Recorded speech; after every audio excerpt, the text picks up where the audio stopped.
ফুটবলের সব খবরাখবর সবার আগে পেতে এখনই সাবস্ক্রাইব করুন এবং বেল বাটনে প্রেস করুন। শিরোপা ধরে রাখার পথে আরো এক ধাপ এগিয়ে গেছে জুভেন্টাস।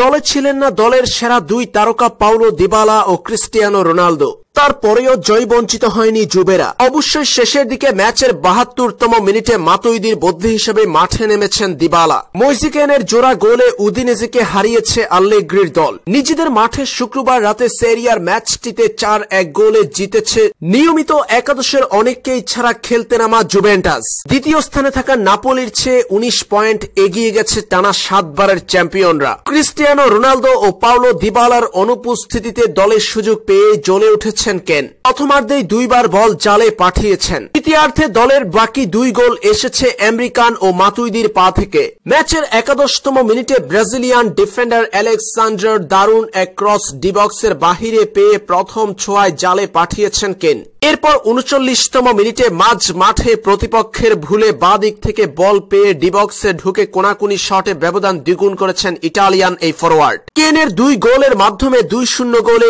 এগিয়ে থেকে প্রথমার্ধ শেষ করেছে জুভেন্টাস। দ্বিতীয়ার্ধে ম্যাচের ৬৭তম মিনিটে পেনাল্টি থেকে গোল করে দলের স্কোর লাইন ৩-০ করেছেন আমেরিকান।